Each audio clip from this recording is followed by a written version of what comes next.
اس کہانی کو آخر تک ضرور سنیے گا اور چینل کو ضرور سبسکرائب کیجیے گا۔ کہاں جا رہے ہیں؟ وہ کپڑے استری کر کے لٹکا رہی تھی جب اس نے کاشف کو موٹر سائیکل پر باہر جاتے ہوئے دیکھا۔ یقیناً وہ بشرا کو لے کر کہیں جا رہا تھا۔ بس ذرا ڈاکٹر اظہر تک۔ بشرا کی بیٹی کی طبیعت خراب ہے رات سے، وہ سرسری سا بتا رہا تھا، ورنہ بتا کر جانے کی ضرورت محسوس نہیں کرتا تھا وہ۔ صدف کو اچھا تو نہ لگا مگر خاموش رہی۔ شادی کا تیسرا مہینہ تھا مگر وہ کاشف کو سمجھ کر بھی سمجھ نہ پا رہی تھی۔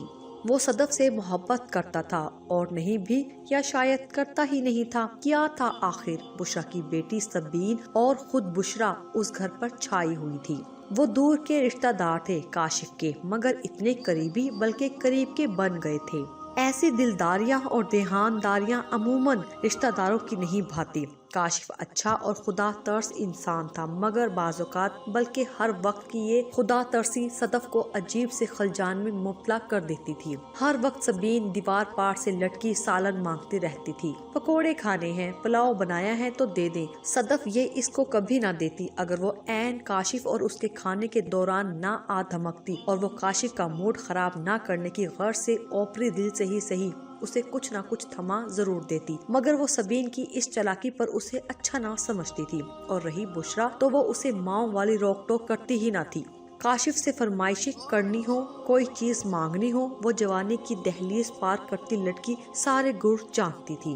کاشف اور صدف کے درمیان جب بھی بدمزگی یا تناؤ کا ماحول پیدا ہوا تھا تو وہ صرف بشرا اور سبین ہی کی وجہ سے ہوا تھا، ورنہ کاشف سے بڑھ کر خیال رکھنے والا اور پیار کرنے والا کوئی اور ہو ہی نہیں سکتا تھا۔ مگر اس خدمت اور خدا ترسی کے معاملے میں وہ صدف کی ناراضی کی بھی پرواہ نہ کرتا تھا۔ وہ اکیلی رہتی تھی مگر اکیلی ہوتے ہوئے بھی اکیلی نہ تھی۔ بشرا اور سبین ان دونوں کے درمیان مضبوط پہاڑ کی طرح جمی تھی۔ صدف کاشف کی محبت پا کر بے حد خوش ہونے کے ساتھ ساتھ بشرا کی وجہ سے پریشان بھی رہتی تھی۔ اس وقت بھی وہ جلدی سے موٹر سائیکل لے گیا تھا۔ اس نے پیچھے مڑ کر بھی نہ دیکھا، حالانکہ ابھی چند لمحے پہلے وہ قریبی پارک میں سیر اور کچھ کھانے پینے کا ارادہ کر کے بیٹھے تھے۔ ان دونوں کے کپڑے استری کیے رکھے تھے مگر وہ اپنے کپڑے پہن کے نہا دھو کے سبین کو لے کر ڈاکٹر کے پاس جا رہا تھا۔ بشرا چادر سنبھال کر پیچھے بیٹھ گئی تھی۔ صدف نے اسے جس نفرت انگیز نظر سے دیکھا تھا اسے پرواہ نہ تھی۔ وہ صدف کو نظر انداز کیے موٹر سائیکل پر بیٹھ گئی تھی۔ سبین نے بھی عجیب کاٹتی ہوئی نظر سے اسے دیکھا تھا۔ پیچھے بشرا کی ماں گیٹ بند کر رہی تھی۔ فراٹے بھرتی ہوئی موٹر سائیکل اس کی نظر سے اوجھل ہو گئی تھی اور پیچھے گندے شاپروں اور دھول کا چھوٹا سا طوفان اڑا تھا، اور سارا طوفان صدف کے اندر گھوم گیا تھا۔ اس کی آنکھیں گرم ہوئیں اور پھر بہہ گئیں۔ بشرا کی ماں کی نظر بھی خالی اور عجیب سی تھی۔ اس نے گیٹ بند کیا اور پودوں کی کانٹ چھانٹ میں لگ گئی، مگر دل کسی بھی طرح نہیں لگ رہا تھا۔ سامنے کمرے میں اس کا سرخ سوٹ پڑا تھا، چادر بھی نصیبوں کو کوس رہی تھی۔ اس نے سب کچھ الماری میں ٹھونس دیا اور سیڑھیوں پر آ بیٹھی اور غیر ارادی طور پر موبائل پر ٹائم دیکھنے لگی۔ 1:17۔ ہائے 2 بج گئے۔ سامنے پودوں کو پانی دینے کی غرض سے لگا پائپ پوری گلی بھر چکا تھا۔ وہ اٹھ کر بھاگی اور جلدی سے موٹر بند کی۔ پائپ سمیٹنے لگی تھی کہ باہر موٹر سائیکل کی آواز آئی۔ شاید وہ واپس آ گیا تھا، بلکہ وہی تھا، اور ساتھ شاپر میں کچھ تھا، پتہ نہیں کیا، اور چہرے پر پھیکی سی مسکراہٹ۔ موٹر سائیکل روک کر شاپر اسے تھما دیے تھے اور خود اندر چلا گیا تھا۔ ارے جلدی سے کھانا نکال لاؤ، بہت بھوک لگی ہے۔ اس نے بھی خود ہی موڈ ٹھیک کر لیا تھا اور جلدی سے چکن کڑھائی کو ڈش میں نکالا اور روٹیاں وغیرہ رکھی، ٹرے سیٹ کی اور اندر چلی آئی۔ میں نے سوچا تم تھک گئی ہوں گی اس لیے کھانا لے لیا، اور ہاں کوک بھی تھی، جاؤ وہ بھی لے کے آؤ۔ شاید وہ موٹر سائیکل کے ساتھ ہی ٹنگی رہ گئی۔ وہ بھاگ کر 2 گلاس میں برف اور بوتل ڈال کر بنا لائی۔ وہ محبت بھری نظروں سے اسے دیکھ رہا تھا۔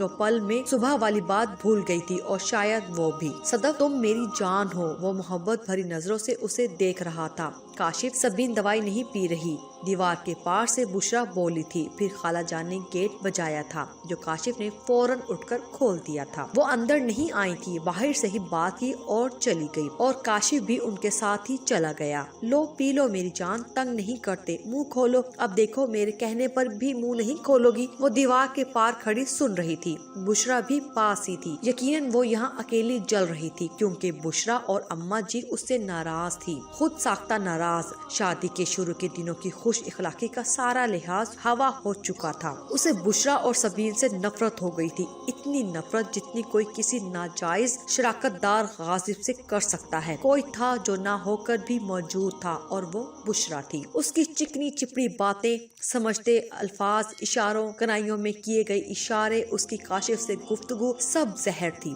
खालिस जहर। अब वो उसे काशिफ के पास खड़े देखने की भी खुद में हिम्मत नहीं पाती थी तो बुशरा की माँ काशिफ को घेर घार कर किसी न किसी तरह बुशरा के पास ले ही जाती। अब उसे उसकी बीवी के गुस्से की भी परवाह नहीं थी, किसी चीज की भी नहीं। उसका ख्याल था कि अम्मा को उस पर रहम आना चाहिए था, मियाँ बीवी के दरमियान बढ़ते हुए तनाव का सोचना चाहिए था और कुछ नहीं तो इंसानियत के नाते ही सही कुछ न कुछ झिझक या लिहाज। मगर काशिफ खुद बेखौफ हो चुका था। वो ना कहकर भी सब कह रहा था, सब वाजे कर रहा था, तो कौन किसी का लिहाज रखता भला। उसे पहली बार एहसास हुआ कि वो काशिफ और बुशरा एक तिकोन थे जिसका सबसे कमजोर हिस्सा वो थी। सिर्फ वो नाजायज रिश्ते और ताल्लुकात कितने मजबूत हो सकते थे वो देख रही थी। नो बुशरा के साथ जाता तो वापसी पर अजाले के लिए कुछ न कुछ ले आता था। अब वो गुस्से और तैश से भरा वापस लौटता था और मुंतजिर रहता कि वो इससे कुछ कहे और वो उसे बेइज्जत कर सके, उसके जिस्म के चीथड़े उड़ा सके। वो उसके तेवर देखती और अपने मूड को भी ठीक रखने की कोशिश करती। जरा सा मुंह फुलाने और नाराजगी जाहिर करने पर जो होता था वो और भी बर्दाश्त से बाहर होता क्योंकि उसकी बेइज्जती बुशरा हर्फ बा हर्फ सुनती थी। वो ऐसे मंजर की मुंतजिर रहती थी और ये उसे किसी सूरत भी गवारा ना था। उसने बुशरा की हरकत कई बार काशिफ को बताने की कोशिश की मगर वो बात के आगाज में ही भड़क उठता था और शोर मचाने लगता था और वो इसी शोर से बचना चाहती थी, जबकि वो यही शोर चाहता था। इतना शोर कि उसका दिमाग माव होकर सोचना समझना और कुछ कहना ही छोड़ दे। उसे कुछ भी अच्छा नहीं लगता था, ना टीवी देखना और ना ही कहीं आना जाना। वो क्या थी और क्या होकर रह गई थी। उस एक मर्द और औरत ने उसे क्या बना डाला था। शायद बेवकूफ, मगर औरत इस मामले में बेवकूफ नहीं होती। सदफ भी नहीं थी, मगर जब रास्ते और मंजिलें ही खो जाएं तो कोई क्या कर सकता है।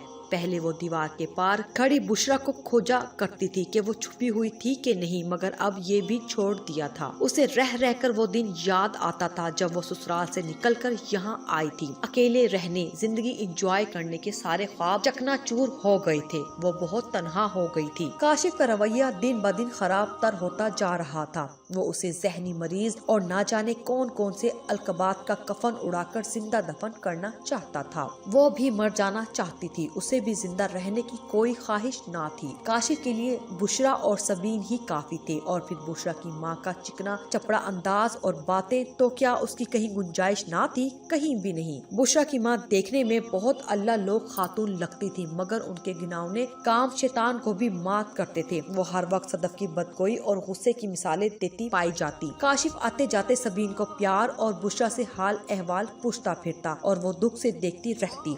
अब बुशरा उसे बेइज्जत भी करने लगी थी। कभी कहती तुम्हें शोहर से मोहब्बत नहीं है, कभी तुम उसे नाश्ता नहीं देती, कभी तुम बदजुबान हो, कभी जाहिल और कभी गवार कहती। अक्सर उनकी लड़ाई के दौरान वो नाश्ता भी ना बना पाती। बुशरा फौरन नाश्ता लाकर काशिफ के सामने छोटी मेज पर सजा देती और वो जो सुबह से मिन्नतें करती फिरती उसकी एक ना सुनने वाला काशिफ चुपचाप नाश्ता कर लेता। पहले पहल तो वो भूखी रहती और नाश्ते की भी परवाह ना करती थी, मगर अब वो अकेले बैठकर नाश्ता कर लेती और बुशरा उसे मुलामत करती कि उसने शोहर को भूखा भेजा था। बुशरा और उसकी माँ उसे सुनाती रहती और वो सुनती रहती। वो कसूरवार थी, अनचाही थी, ये उसका कसूर था। बुशरा जो नेक बनती थी, नाश्ता बना बना कर देती थी, उसे चाय का एक कप देने की भी रवादार ना थी। सबीन और बुशरा की गिरफ्त बहुत मजबूत थी मगर उसे इंतजार करना था। इस अंधेरे अंधेरे के छुटने का, मगर गुप्त अंधेरे में वो खुद को भी खोजने से कासिर थी। मुमकिन है सदियों भी नजर ना आए सूरज, इस बार अंधेरा मेरे अंदर से उठा है।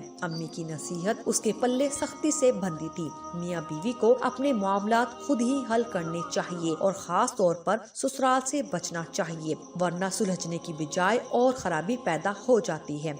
उसने किसी से कुछ न कहा। उसने महसूस किया कि उसके मना करने पर काशिफ बुशरा के और करीब आ रहे थे। उसने किसी से कुछ भी कहना छोड़ दिया था, मगर मामलात बदस्तूर बिगड़ रहे थे। उसने बुशरा को लड़कर दूर करना चाहा, मगर वो नाकाम रही। वो बीवी से लड़कर शोहर से बातें करती थी और शोहर को परवाह भी न थी कि उसकी बीवी से किसने क्या कहा। उसने नाराज रहना शुरू किया तो सब उससे नाराज हो गए, काशिफ समेत। उसने लाताल्लुक रहना शुरू किया तो काशिफ को एतराज हुआ उसके गुमसुम रहने पर। काशिफ से बात बंद किए आज 5वां दिन था। वो उसे बदफितरत और कंजूस कहता था, जो उसे किसी की मदद करता नहीं देख सकती थी। मगर वो कैसे बताती कि एक औरत अपनी मोहब्बत तकसीम नहीं कर सकती, भले उसे कोई कंजूस समझे या जाहिल।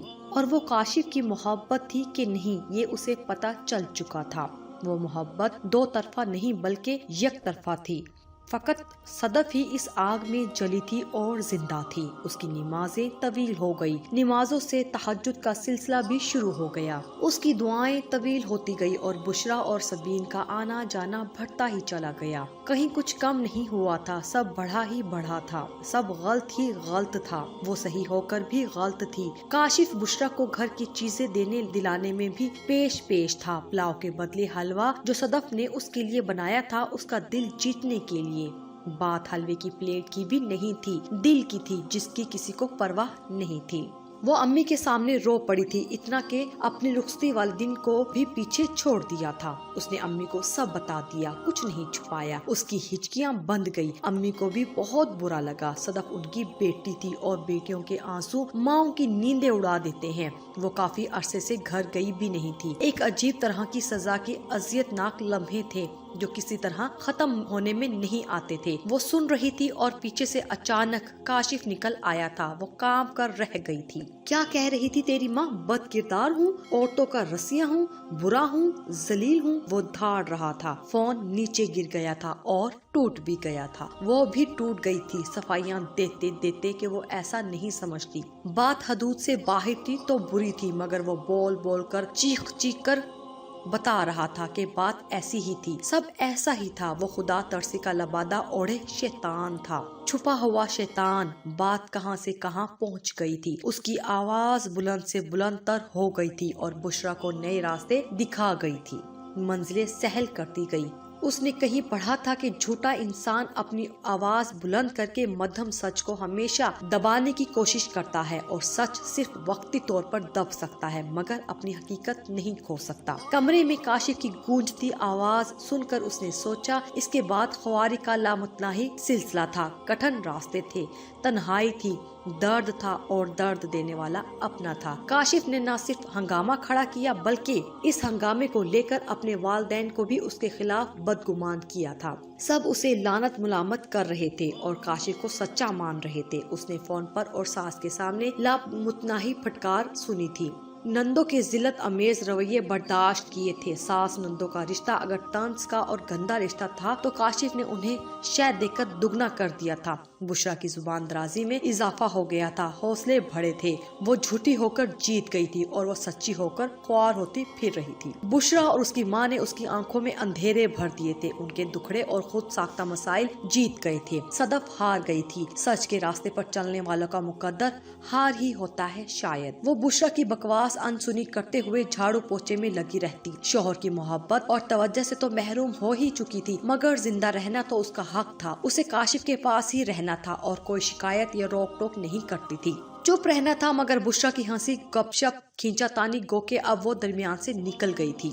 मगर रूह पर बोझ था, आंखों में आंसू थे जिन्हें वो कम ही संभाल पाई। पहले पहल वो काशिफ को एक नेक इंसान समझती रही जिसे सबका ख्याल था, उसे सबका ख्याल था, बस सदफ का ना था। ये धोखा उसने खुद को भी दिया था और दुनिया ने भी उसे दिया था। उसे सबकी मदद करना थी, सबका दुख महसूस करना था, सिवाय सदफ के। वो काशिफ की नजर और दिल दोनों में नहीं थी। उसकी लाड फरमाइशें शादी के अवलिन दिनों की तरह गायब हो गई थी, क्योंकि इस सब में भी बुशरा मौजूद थी और सदफ को हर उस चीज से नफरत थी जिसमें बुशरा जैसी हल्की औरत हो। वक्त ने उसे रेशमी कपड़े की तरह कांटों पर घसीटा था और वो घसीटती गई थी। 2 साल नहीं गुजरे थे, 2 सदियां गुजरी थी। बुशरा और उसकी माँ ने साबित किया था कि वो माँ के नाम पर धब्बा है। काशिफ ने उस पर हाथ उठाकर उसकी दिल आजारी की आखिरी हद भी पार कर ली थी। वो जितनी भी रोशन ख्याल या लिबरल होती, वो उसका कुछ नहीं बिगाड़ सकती थी। बुशरा को घसीट कर घर से बाहर निकालने की उसमें हिम्मत ना थी। बुशरा को निकालती तो वो जालिम बनती थी, उसकी माँ को कुछ कहती तो बेअदब होती और सबीन को नजरअंदाज करती, उससे नफरत करती तो बच्चे से महरूम साइको कहलाती। जिंदगी ने उस पर अपने दरवाजे कुछ इस तरह बंद कर लिए थे कि उसकी सास, जो कल तक बुशरा से नफरत करती थी और उसे काशिफ से दूर रखने के लिए उन्होंने काशिफ की सदस्य से शादी करवाई थी, वो भी आज बुशरा से मुतासिर हो गई थी। बुशरा पहले लाहौर में रहती थी, फिर उसने अपने आबाई घर में, जो काशिफ के घर से मुत्तसिल था, वहीं शिफ्ट होने का इरादा कर लिया था। मगर उसकी सास ने सदफ को काशिफ के साथ भेजकर तमाम रास्ते बंद करना चाहे थे। वो सब बंद दरवाजे खोल चुकी थी। माँ ने बुजुर्गी का चोला ओढ़ा तो बेटी ने मजलूमियत का और कामयाब रही। आज सब बुशरा और काशिफ को एक देखना चाहते थे। तमाम रंजिशें खत्म हो गई थी। सदफ के वालिदैन ने बीच में एक गलती कर दी थी और ये गलती काशिफ माफ करने वाला नहीं था और इसकी खुदा खौफी और बढ़ गई थी। जो उसे जिताना था, जिद की आड़ में सब दिखलाया जा चुका था। परेशान रहने से मुसलसल उसकी तबीयत बिगड़ रही थी, सेहत गिर सी गई थी, झील सी आंखें खुश्क झीलों में बदल गई थी, चेहरा कमला सा गया था। वो अपने खाने पीने का ख्याल भी भूल चुकी थी, मिल गया तो खा लिया, नहीं तो सो गई। इसी सोती जागती कैफियत में वो कमजोरी की हालत में ढह सी गई थी। काशिफ सबीन के कॉलेज में एडमिशन के सिलसिले में कॉलेज जा रहा था। सबीन तैयार थी, वो भी बस निकल ही रहा था। बुशरा की ममनूनियत और उसकी माँ सदके वाली जाती निगाहें, वो किसी अजनबी की रास्ता देख रही थी। उसके पैरों में गीली चप्पल थी, शायद वो इसी वजह से गिरी थी। इस तरह से गिरने से वो खुद से भी बेगाना हो गई थी। एक लम्हे के लिए काशिफ भी सब भूल गया था। बुरे मुंह से ही सही, बुशरा को भी साथ जाना पड़ा था। वो बेड पर लेटी न जाने कब होश में आई थी। काशिफ उस पर झुका हुआ था और इतने प्यार से देख रहा था कि वो दंग रह गई थी। वक्त ने खूबसूरत पलटा खाया और मोहम्मद वलीद उसकी दुआओं की मुस्तजाबी बनकर उसकी जिंदगी में शामिल हो गया था। उसकी मनमोहनी सूरत काशिफ को भी अपने सहर में लगी थी। शायद औलाद की मोहब्बत ही ऐसी होती है, बेकरारी से भरी, शिद्दतों से अटी। काशिफ उससे प्यार करते, उसे उछालते थकता ही न था। अब उसकी तवज्जो सबीन पर कम ही होती थी। वो बच्ची बनकर जब भी वलीद की चीजें उठाने लगती तो काशिफ बेअख्तियारी में खिलौने वापस लेकर वलीद के सामने रख देता। वो दूर से देखती रहती, कभी कभी पाँव भी पटकती, मगर कोई रिस्पॉन्स नहीं मिलता था। बुशरा के शिकवे शिकायत काशिफ से बढ़ते ही गए। न वो बीवी से बदसलूकी, न बेइतनाई, न भाग भाग के बुशरा की दिलदारियां, सब बदल रहा था। आए नए मौसमों की तरह खिजा के बाद नया मौसम, नई उमंग, नई सदफ। अब सदफ नहीं रही थी। वो अब इतनी मसरूफ थी कि उसे किसी का होश ही नहीं था। वलीद क्या खाएगा, कब सोएगा, कब जागेगा, मसरूफियात लगी बंदी होती गई और काशिफ भी पता नहीं कब इस रूटीन का हिस्सा बनता चला गया था। शाम को वो रोते हुए बच्चे को उठाकर बाहर निकल गया था। उसे पता था कि अब वो चुप हो जाएगा और उसके कंधे पर सर रखकर सो जाएगा। वो दरवाजे से झांक के उसे देख रही थी और गेट से एक और वजूद भी उसे जाता देख रहा था। वो बुशरा थी। उसकी नीचे से नजर आते हुए पैर उसकी बेकरारी के गवाह थे। सदफ की सांस तक की हमदर्दियां उसने समेट ली थी। सब इस नाजायज ताल्लुक को जायज बनाना चाहते थे, मगर अल्लाह किसी को मायूस नहीं करता। उसने सदफ को भी नहीं किया। वो जीत गई थी, मगर एक धड़का उसके दिल को फिर भी था, अगर वो फिर काशिफ को अपनी तरफ माइल कर ले तो। ये सोच ही उसकी रूह का आजार बन गई थी, या फिर मोहब्बत होती ही ऐसी है। काशिफ बुरा था भी और नहीं भी, मगर उसे अपने बच्चे के बाप से मोहब्बत थी। वो उसे खुद से जुड़ा देखना चाहती थी, उसे अपने घर से मुंसलिक देखना चाहती थी, जो एक नाकाम और बेहया औरत के होते हुए जरा मुश्किल था। वो ये सोचते हुए अंदर आ गई। बेड के साइड टेबल पर रिसालों का एक ढेर लगा था जो खूबसूरत तहरीरों और मोती जैसे लफ्जों से भरे पड़े थे। उसने एक रिसाला उठाया। काशिफ सबीन बहुत बीमार है, उसके कान में दर्द है। बुशरा की मक्कारी अरूज पर थी। वो रुहानसी हुई आवाज में बोल रही थी, क्या हुआ है उसे? वो बेजार से लहजे से पूछ रहा था। तुम्हें हमारी कोई परवाह ही नहीं है। अम्मा भी शैतानियत में बुशरा की माँ थी आखिर। अब वो हमें घर तक आने नहीं देती। कभी देखा है मुझे इधर? बुशरा लाड से बोली। बेटा, हमारा तुम्हारे सिवा है ही कौन? अम्मा जी चालाकी की हदों को छूकर शिकार की शैरक तक पहुंची। तुम वहाँ ना आया करो। दीवार के पार खड़ी सदफ की आंखें भर आई थी। काशिफ भी ऐसे कह सकता था। हाँ कहा था, तभी तो सुना था ना। आज वलीद की सालगिरह थी। सदफ ने वलीद का छोटा सा हाथ पकड़कर केक काटा और अपनी पसंद के चॉकलेट केक का एक टुकड़ा खुद अपने मुंह में डाला और दूसरा काशिफ को खिलाया, क्योंकि कोई और था ही नहीं, ना सबीन ना बुशरा। असल फैमिली और असल खुशी जिसमें वो तीनों अपने ही शरीक थे। कल उसकी सास और नंदों की आमद मतवक्की थी, क्योंकि उनकी नई भाभी तो आई ही नहीं थी। अब उन्हें पुरानी पर ही गुजारा करना था।